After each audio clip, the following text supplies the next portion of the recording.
Good morning, friend. You are most welcome to Think Eyes channel. Today we are going to discuss comparative ethnography, in which we are going to discuss introduction to ethnography. Now, introduction. The first block introduces you to ethnography both as a method of research and presentation of different cultures. The term ethnography is a combination of two Greek words, ethnos meaning folk or people, and grapho meaning to write ethnography, hence may be understood as a qualitative account or description of cultures and lifestyle of communities. In anthropological parlance, however, ethnography acquires a particular salience in that it foregrounds prolonged in depth fieldwork and participant observation. The enterprise of ethnography is not, however, confined to these. What constitutes the core of ethnography is, as Clifford Geertz mentioned, thick descriptions. The first unit begins with the developing an understanding of the nature and scope of ethnography. It traces the trajectory of ethnography from its very roots in the British and Chicago schools. This followed by critical methodological concerns and an account of how ethnographic studies are actually carried out in the field. In the present age of globalization, the concept of cultural community, which has formed the cornerstone of ethnographies, has undergoes transformation, which calls for revisiting the whole notion of ethnography as a process and product of intensive fieldwork and participant observation. Concomitant with this is the emergence of new trends in ethnography, one of which is multi-sited ethnography, that are explained towards the end of this unit. The second unit carries forward the understanding on the nature and scope of ethnography to critically examine the different ways and means of viewing cultural communities and theoretical discussion that inform ethnographic writings. The undermining of scientificism in social sciences in a general sense marked a blow to positivist ethnographic accounts that were often based on detached observation and participation in people's culture and employed neutral language in the writing about them, coincided largely with the collapse of colonialism. The end of the colonialism marked a significant change in social relationship between, as Geertz puts this famous book in his famous book Work and Lives, Anthropologist as Author, 1988, between these who ask and look for and those who are asked and looked at. This ensued a kind of crisis of representation which necessitated exploitation of alternative ways of understanding cultures and lifestyles of people by ethnographers. Expectedly, new forms of ethnographies emerged. The unit draws attention to at least four kinds of ethnographic writings and explain how accounts of other cultures are presented as ethnographies in different ways. In effect, the unit focuses on the praxis of ethnographic writings. The third unit deals with ethics, which is an extremely important issue in the practice of both carrying out an ethnographic study and writing and ethnography. There is a need for discussion of ethical issues in ethnographic research and writing in order to obviate situations of suspicion and or fear among the cultural communities and maintain the integrity of the research and his or her research. The unit discusses several ethical issues, all of which center around relations between the ethnographies, anthropologist, and the people. This book will able to this book this block will enable you to appreciate how social anthropologists make sense of other cultures and what it is like to experience daily life in initially unfamiliar cultures. Now we are going to start Unit 1, Nature and Scope of Ethnography. Introduction, History and Development of Ethnography, in which we are discussing beginnings of ethnography, a specialized skill for social science research, essential of ethnography, methodologies, concerns. Third is new trends in ethnography. At the last, summary. Learning objectives are This unit will help the students to understand the relevance of ethnography in anthropological studies, history and development of ethnography, and emerging trends in ethnographical studies. Now we are going to discuss about the introduction part. In simplest term, ethnography is the systematic description in a contemporary culture through fieldwork. In loose and broad sense, the goal of ethnography is to provide a detailed, in-depth description of everybody's life and everyday lives and practice of a people. Many scholars refer to it as thick description, a term attributed to Clifford Greed's 1973 1973, who was developing the idea of an interpretive theory of culture in 1970s. From another angle, the term ethnography has come to be equated with virtually any qualitative research project. Thus, traditionally speaking, ethnography may be described as the best tool of qualitative research in anthropology, whose aim is cultural interpretation. Thus, an ethnographer is supposed to go beyond reporting events and details of experience but to attempt to explain how these represent webs of meanings, a phrase borrowed from Geeds 1973. As rightly suggested by Bernard and Spencer 1996, the word ethnography has a double meaning: ethnography as product, ethnographic writings, and ethnography as process, participant observation or fieldwork. The product depends upon the process but not in any simple relationship. In constructing ethnographies, anthropologists do more than merely writing up the field notes they record as part of process of doing fieldwork. If ethnographies can be seen as a building blocks and testing grounds of anthropological theory, ethnographies and the ethnographic process from which they derive are also shaped and molded by theory. As a category of anthropological research, ethnography is characterized by the first hand study of a small community or ethnic group. Such studies combine to a varying degree descriptive and analytical elements, but the cultural characteristics of conventional ethnographies is that they focus on one specific culture or society and consider theoretical or comparative generalization from the standpoint of the ethnographic example. Macmillan's Dictionary of Anthropology 1986. Interestingly, anthropologists have generally paid little explicit attention to ethnographies as text, often treating ethnography as a synonymous with fieldwork or as a method rather than a product of research. History and development of ethnography. When we look at the history of ethnography and anthropology, we find that it has complex intellectual roots in the Enlightenment and the European discoveries of non Western peoples. Empiricism or empirical tradition was a byproduct of this historical development. The pioneering anthropologists were not field researchers and were basing their conclusions on secondary sources. They may be described as armchair anthropologists, but the later developments helped develop the tradition of fieldwork, and that is how ethnography became a part and parcel of anthropological field research. Before moving further, let us refer to the work of young French philosopher Joseph Marie de Grando, who, according to Pelto and Pelto 1997, wrote the first field guide for ethnographers. His consideration on the various methods to follow in the observation of savage people was intended as a guide for members of the Society de Observateurs de El Homme, that is the book, as they embarked on expeditions to Africa and Australia.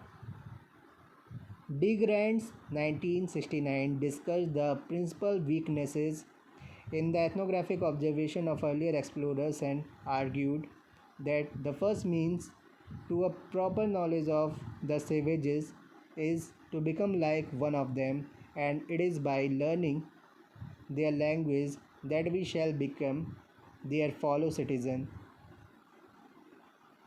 He was especially clear about the importance of studying primitive people within the context of their social system.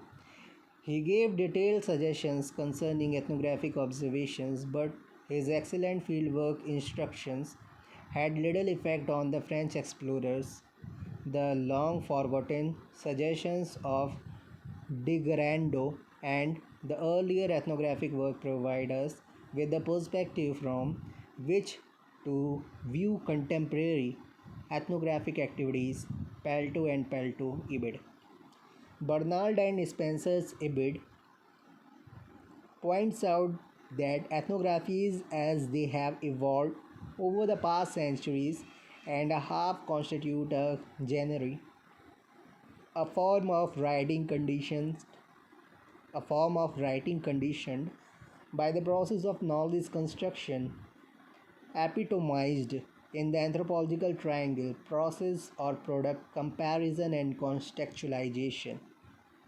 Ethnographies consequently differ from travel writing, gazetteers, interview based surveys, or even the personal fieldwork accounts for anthropologists, which form a separate genre.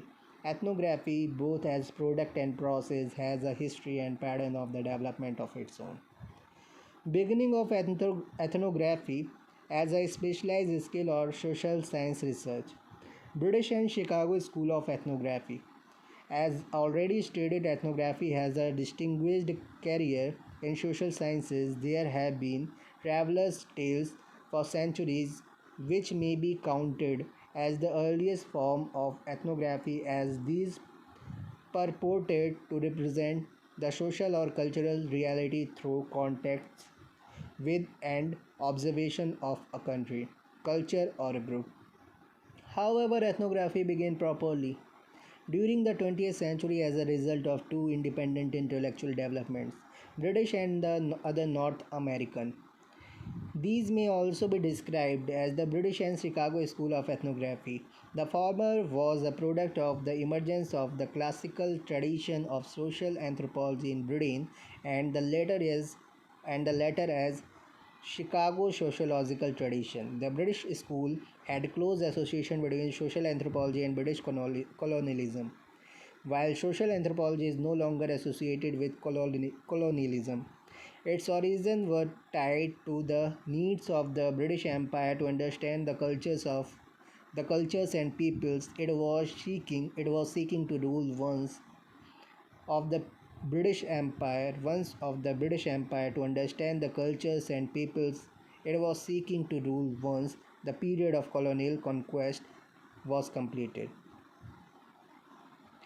While social anthropology is no longer associated with colonialism, its origins were tied to the needs of the British Empire to understand the cultures and peoples it was seeking to rule once the period of colonial conquest was completed. While Tyler and Morgan were the first influential writers on the subject of ethnography, it is Malinowski who is credited to have single handedly contributed to the ethnographic methods. The second school is related with the University of Chicago, which dominated the intellectual and professional landscape of sociology from the last quarter of 19th century until the 1940s. The popular phase of core Chicago ethnographies is justified by the fact that these were conducted by sociologists affiliated with the University of Chicago. Each one of them analyzed everyday life, communities, and symbolic interaction characteristics of the specific group. The doctoral, the doctoral students of Robert Park and Ernest Berger produced these ethnographies. They generated a vital picture of urban life grounded in local studies and sympathetic eye on human behavior. Their contribution to scholarship and reflective society are now considered as classics throughout the world. These are popularly referred to as the Chicago style ethnographies. These descriptive narratives portrayed social worlds experienced in the everyday life within modern, often urban context. In these accounts, social change, especially disorganizing and rapid changes in values and attitudes, was the main area of concern. These studies generally use more statistical data, combining them with a series of qualitative techniques such as interviews, face to face interactions, and life histories. Later, the urban focus was extended to the rural settings. Methods and techniques.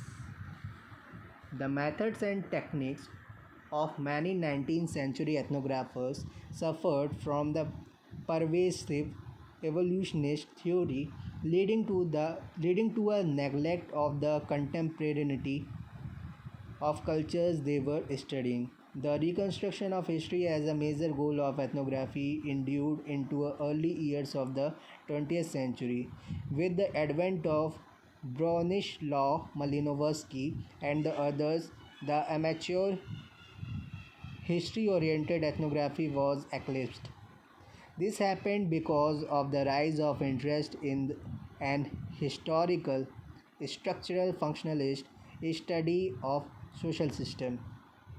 This reorientation may largely be attributed to the theoretical works by A.R. Radcliffe Brown and Bronislaw Malinowski. The origin of the modern ethnographic research tradition is generally traced to Malinowski, who, as a part of his functionalist theory of society, stressed the primacy of field research and participant observation, and to French who, like Malinowski, reacted against the speculative history of evolutionary theory and advocated the careful description of specific cultures.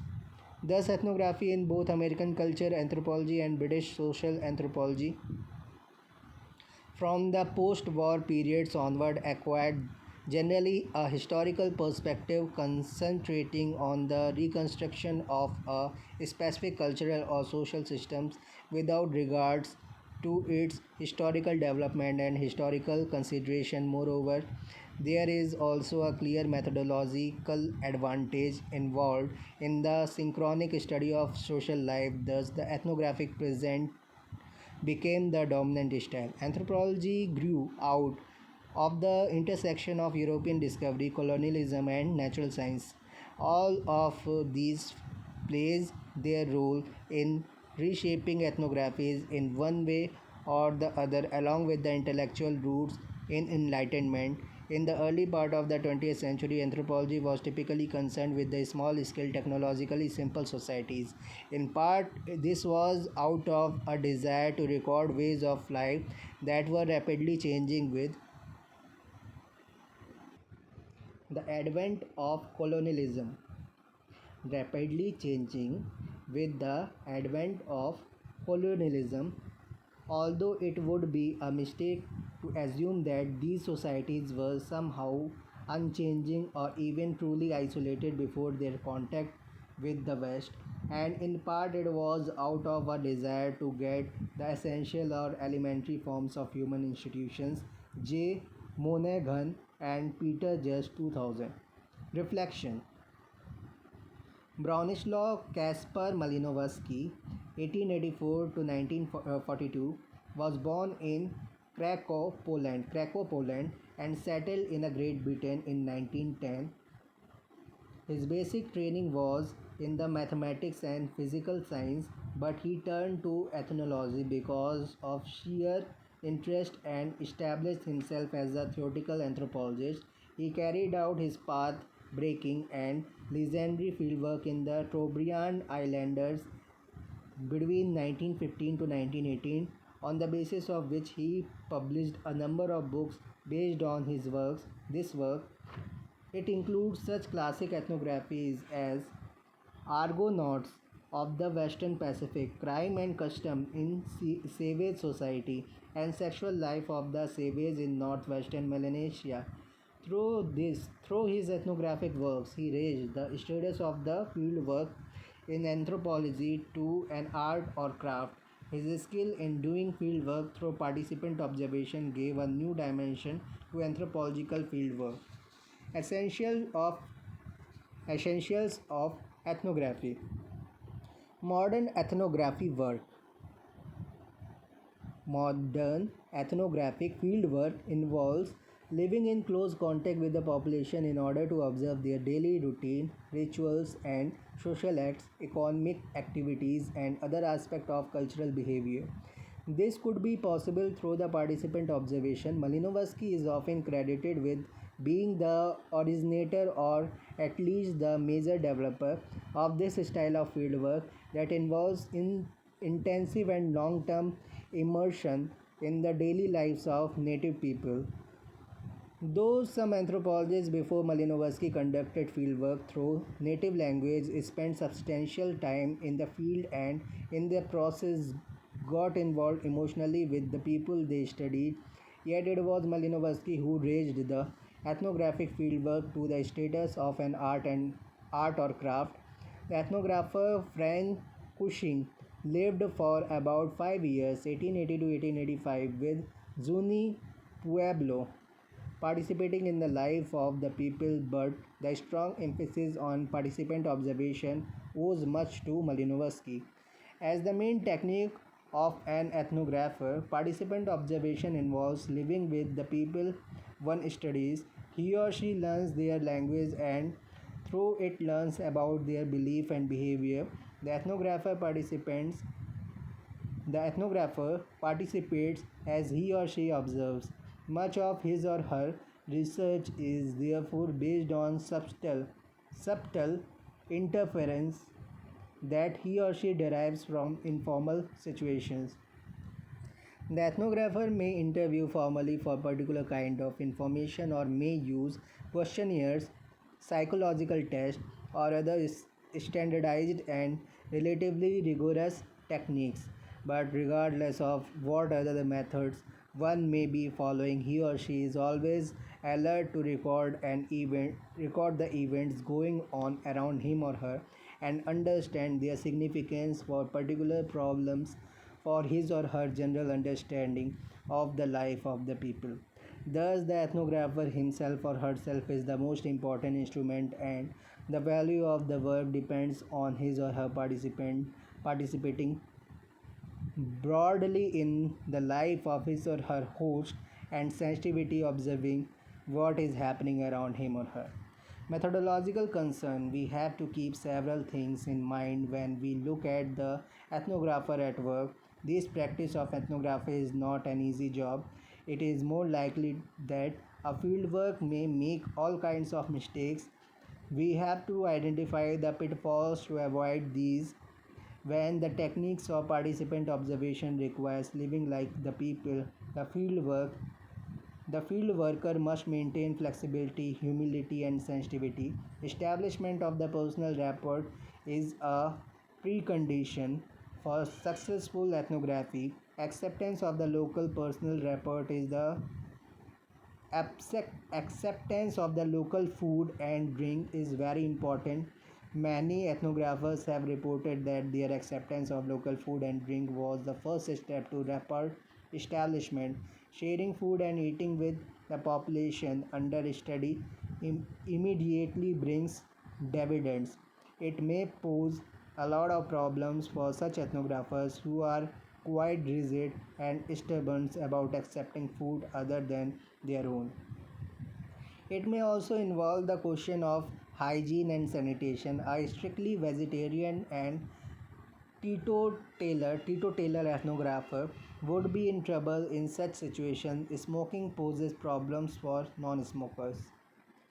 Participation in local social scene is also a great significance in participant observation.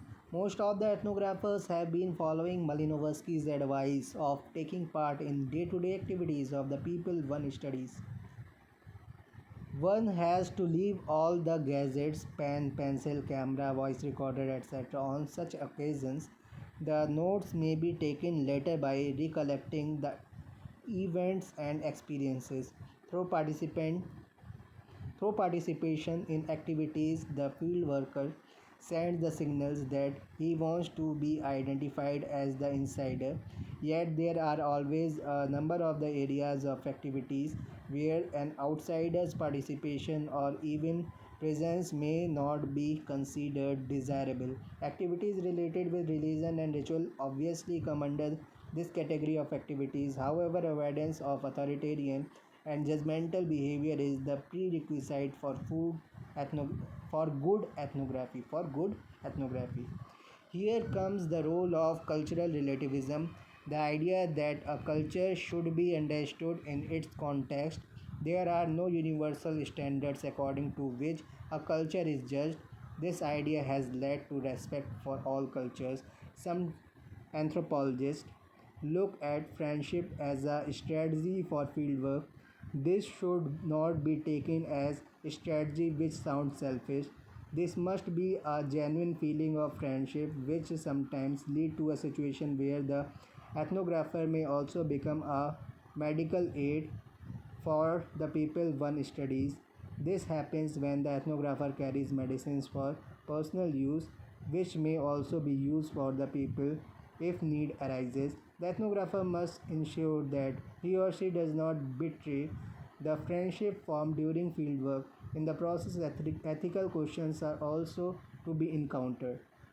Reflection, ethnography and question of ethics.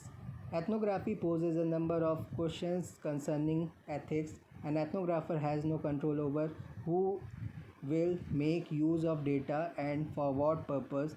There is also the problem of privacy. An ethnographic account may be dealing with the private and sensitive matters of the people.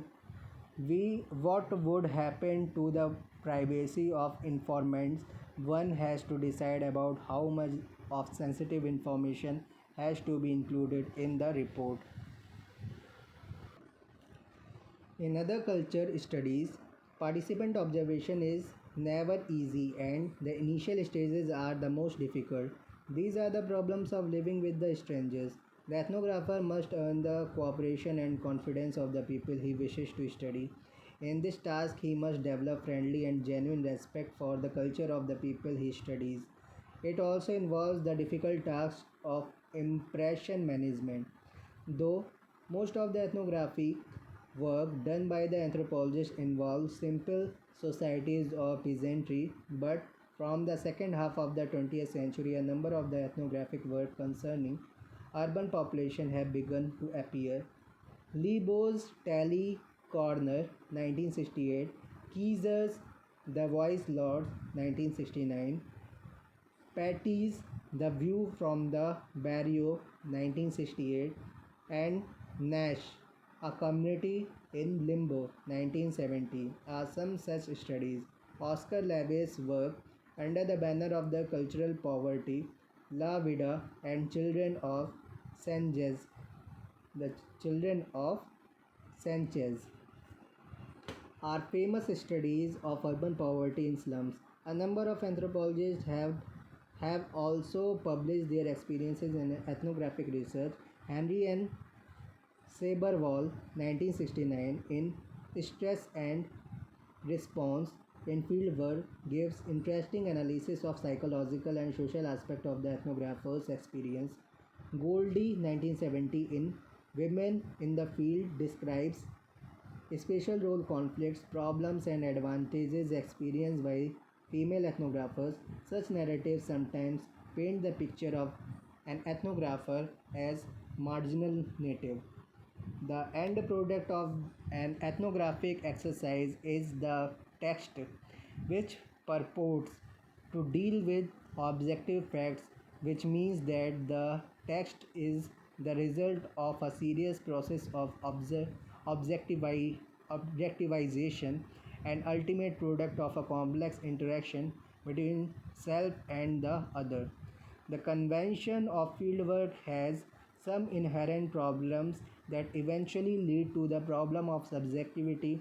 However careful the ethnographer might be and lead to the problem of subjectivity. However careful the ethnographer might be and whatever precautions he might take to be objective and free from the prejudice, there is possibility of subjectivity unconsciously creeping into ethnography. Mishra 2009.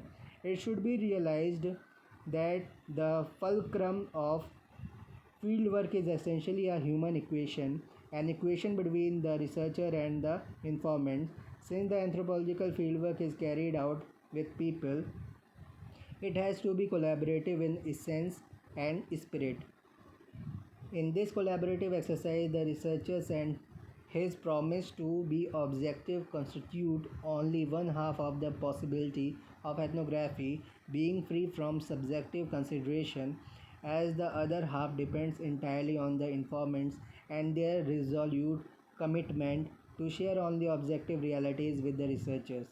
Therefore, it is evident that the outcome of fieldwork depends not only on the skills and motivations of the researchers but also on the behavior of the informants.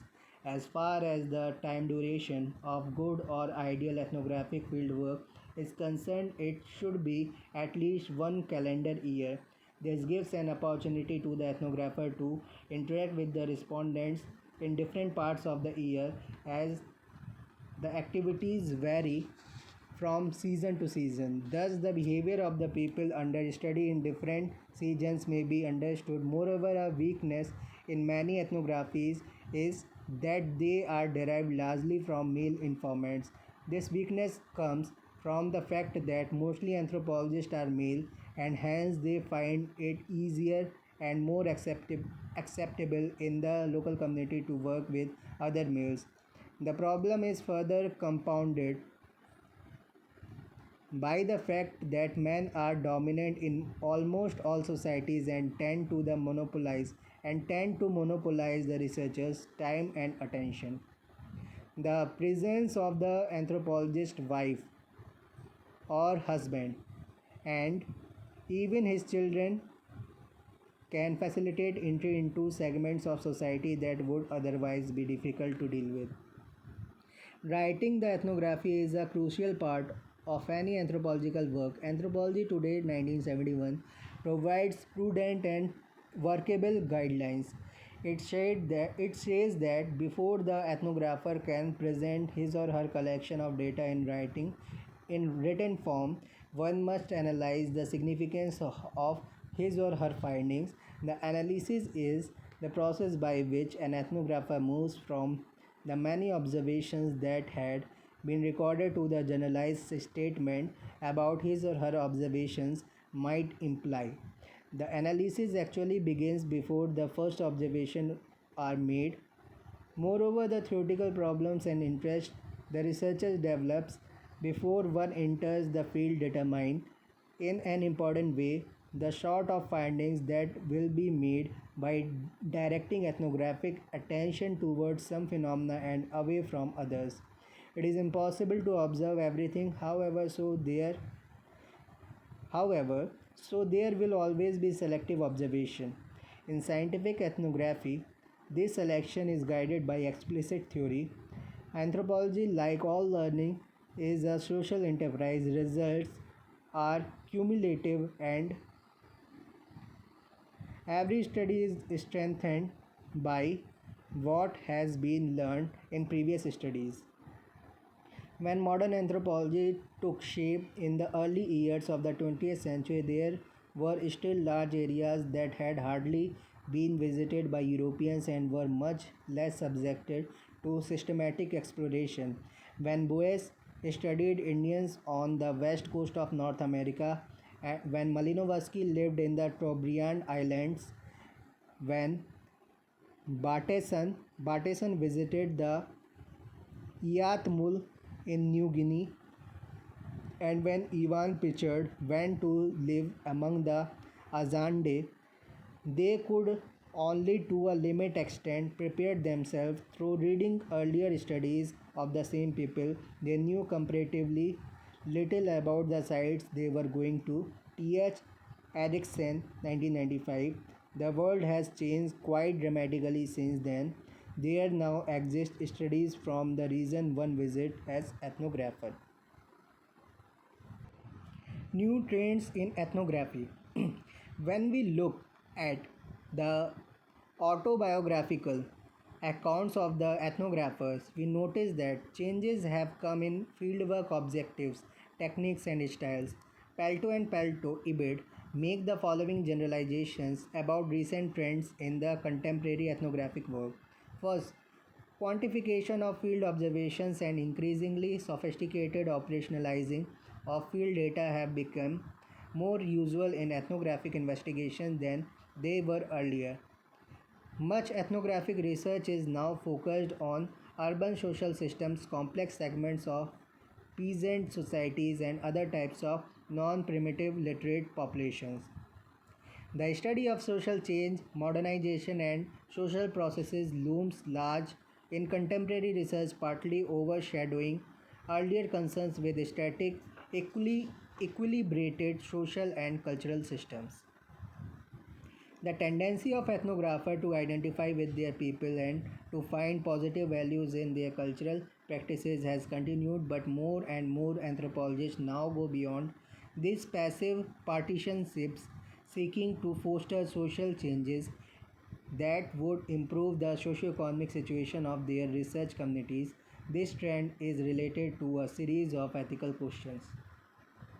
In connection with the tendency to press for social action, some contemporary ethnographers are beginning to see themselves as carrying out research for the local communities themselves, rather than simply for their academic peers and perhaps for governmental agencies. Thus, anthropologists have assumed the responsibility of making their research results relevant for and available to the people whose ways of life they have studied. Although there continues to be a larger number of general descriptive ethnographic studies, many field workers focus their data gathering on the specialized aspect of socio-cultural system or on some theoretical problem.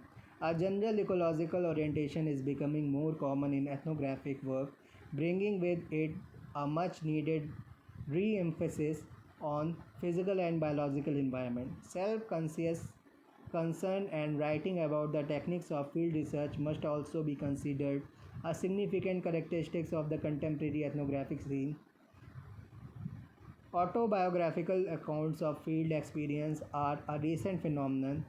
Complex ethical and practical questions are posed by anthropologists. Involvements in research related to American foreign policy, involvement of some anthropologists in the ongoing war in Afghanistan is a case in point. It generate it generated heated debate in American Anthropological Association, and the majority censored such anthropologists. Global and multi sited ethnography globalization is now impacting the entire world. It poses a challenge to the existing social scientific methods of inquiry and units of analysis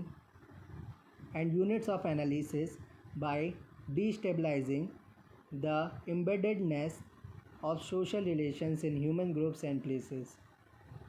It thus poses problems for ethnography, upsetting ethnographers claim to understand social relations by being there, and thus demands that are practiced and thus demands that the practitioners of ethnography rethink the character of global ethnography. Ethnographic sites are now globalized by means of various external connections across multiple spatial scales and porous and contested boundaries. The extension of the site in the time and space poses conceptual and practical problems for ethnographers. However, by locating themselves firmly with the time and space of social actors living the global, ethnographer can reveal how global processes are collectively and politically constructed, demonstrating demonstrating the variety of the ways in which globalization is grounded in the local and how the social becomes transnational. How the social becomes transnational. Thus, a global ethnography may be taken as a response of the ethnographers to the impact of globalization process that has engulfed that has engulfed all the regions of the world. Traditional ethnography typically situates a researcher's ethnographer in one field or one site for a long period of time. The researcher does not move across many spaces and thus gets to know one setting extremely well. Differing from the traditional ethnography, multi sited ethnography follows a research topic across numerous spaces for shorter periods of time. Thus, multi sited ethnography may be described as a method of data collection that follows a topic or social problem through different field sites geographically and or socially. George Marcus, 1995, proposed multi-sited ethnography as a way to examine global processes and the increasing interconnection and the increasing interconnectedness of all people through the process of globalization. Marcus maintains that multi-sited ethnography solves the need for a method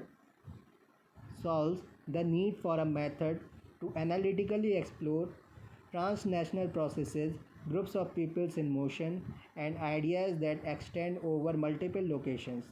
Since multi-sited ethnography is concerned with movement of ideas, people, and commodities, it is closely related to a world systems theory.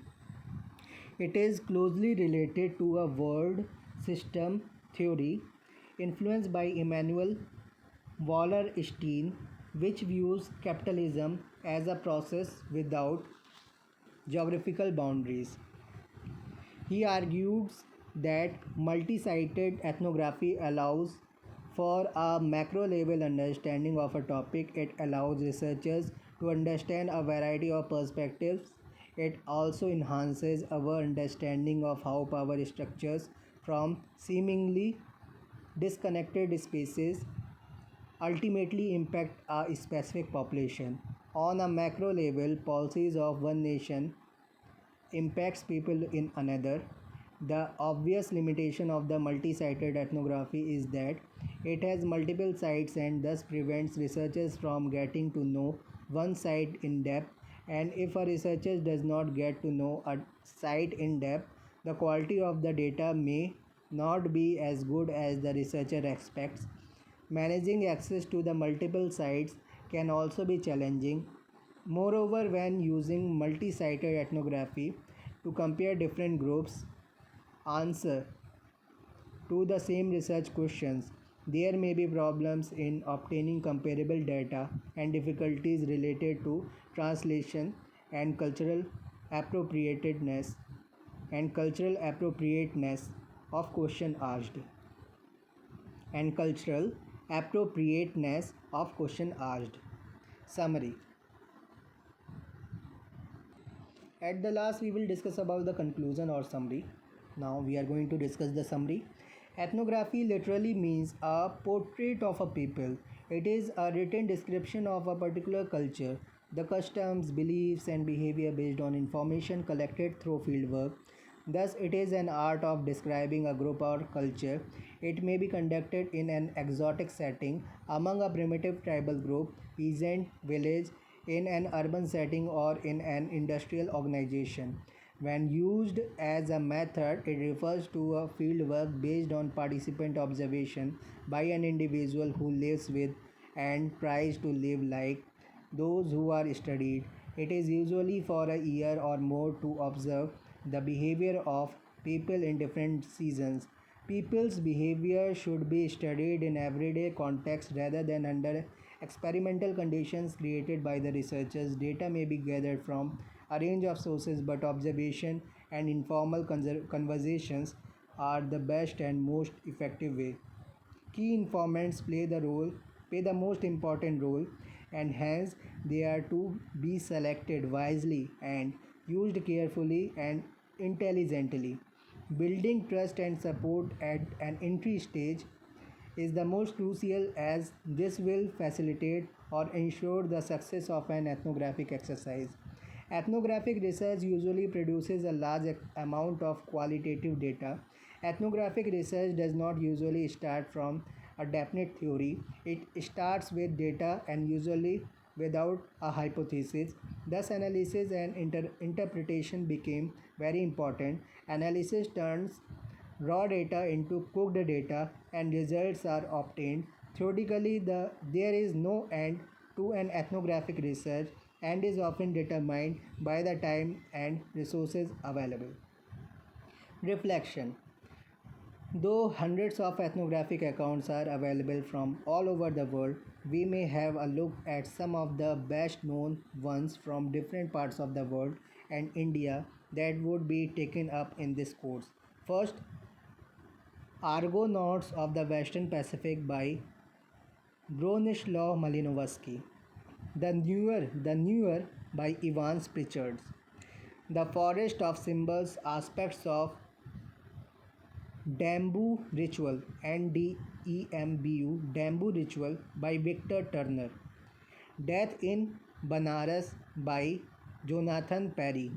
Coming of Age in Samoa by Margaret Mead. Political Systems of Highland Burma, a study of Kachin social structure by Edmund Leach. Neither Man Nor Women, The Hijras of India by Sarina Nanda. India's Changing Villages by S.C. Dubey. Religion and Society Among the Kurds, CWRGS, Kurds of South India by M.N. Srinivas. Himalayan Polyandry by D.N. Mazumdar. Thank you so much.